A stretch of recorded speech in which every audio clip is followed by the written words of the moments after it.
अपात्र होणाऱ्या व्यक्तीला मुख्यमंत्री करण्यात आलं। सुप्रीम कोर्टामध्ये कपिल सिब्बल यांचा युक्तिवाद। निवडणूक आयोग आपल्या अधिकाराचा चुकीचा वापर करतोय। कपिल सिब्बल यांच्याकडून आयोगाच्या कारभारावर सवाल। निवडणूक आयोगाच्या आदेशातच खोटारडेपणा उघडकीस। 19 लाख सदस्यांची ताकद डावलून केवळ आमदारांवर पक्ष दिला। ॲडव्होकेट असीम सरोदेंचा आरोप। धनुष्यबाण चिन्ह गोठवून शिवसेना मूळ पक्ष उद्धव ठाकरेंनाच मिळणार। सर्वोच्च न्यायालयाच्या सुनावणीवर असीम सरोदेंचा मोठा दावा। सध्याचा निवडणूक आयोग भाजपचा एजंट। भ्रष्टाचार करून एका गटाला मान्यता दिली आणि पक्ष चिन्ह दिलं। संजय राऊतांचा केंद्रीय निवडणूक आयोगावर हल्लाबोल।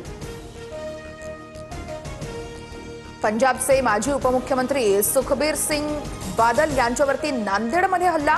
गुरुद्वारामध्ये फिरत असताना जीवघेणा हल्ला। वाचवण्याच्या प्रयत्नात सुरक्षा रक्षक गंभीर जखमी। हल्लेखोर अटकेत। मुख्यमंत्री फडणवीसांकडून सुखबीर सिंह बादल यांच्या प्रकृतीची विचारपूस। नांदेड पोलीस अधीक्षकांकडून माहिती घेत चौकशीचे आदेश। पोलिसांकडून तपास सुरू। दलाल भम दुखावलं असेल तर माफी मागतो। वादग्रस्त व्हिडिओवरून भावेश कावरेचा माफीनामा। सोशल मीडियावरून वादग्रस्त व्हिडिओही हटवला। मनोज जरांगेंनी माझ्यावर केलेलं व्यंग न पटणारं माझंही कुटुंब आहे। मंत्री चंद्रशेखर बावनकुळे भावूक।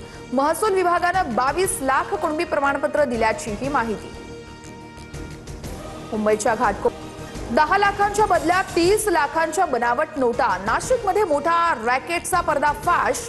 त्र्यंबकेश्वर रोडवरील एका बंगल्यात सुरू होता नोटा छापण्याचा कारखाना। 5 आरोपींना अटक।